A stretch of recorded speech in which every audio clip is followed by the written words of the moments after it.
It's been a tough year for police officers in the United States, and the past few days have been particularly deadly. More than 1,000 people attended the memorial today for two police officers who were gunned down in Hattiesburg, Mississippi over the weekend. What started as simply a traffic stop ended in their deaths and 4 people being charged with a crime. Cincinnati hasn't lost an officer in the line of duty since 2000, but the events around the country were not lost on officers as they gathered for the annual kickoff of the Police Memorial Week. Local 12's Joe Webb joins us with how the events outside the city shaped this year's remembrance. Well, Rob, on the best day, in the smallest, most peaceful city, being a police officer is still a dangerous, stressful, time-consuming job. Today's memorial was a chance to pay respects, but also a time to reflect on their profession that some say is under attack. It's an annual day of ceremony to remember police officers who gave it all to their community.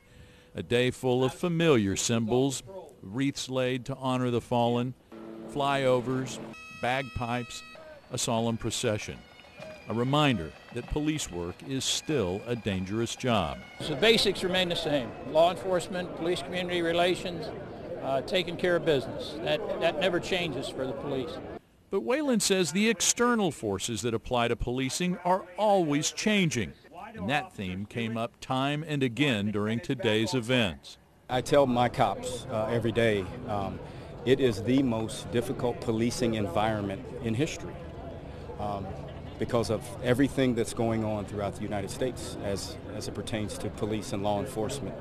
Many police officers think the events of Ferguson, Missouri and Baltimore have put a target on their backs, on and off the job. Last week, the website policeone.com offered tips for officers to protect themselves from attackers off the job, attackers who know they are police.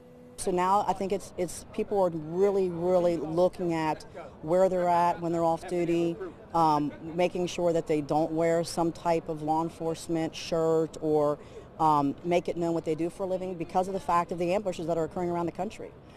Another hazard in an already hazardous job, but not as bad here as it seems to be so many other places.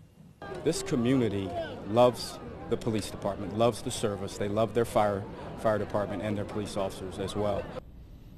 Now, Kathy Harrell says a lot of police departments are looking to Cincinnati for answers to their community relations problems. The collaborative agreement worked out after the 2001 riots put in place a lot of new training and transparency to deal with police use of force. Rob? Joe, something's upside down when the police officers have to effectively hide when they're off duty. Wouldn't you agree? Well, yes. I think they should be treated with respect, but I think you can see that that's just not happening. It is upside down, but there's a lot of things that are upside down, and thank goodness that we've got police to deal with most of those things in the society that are upside down. True. Joe, thanks. As part of Police Memorial Week, Cincinnati is hosting open houses at all 5 districts. The Reds will honor police and firefighters tonight before their game.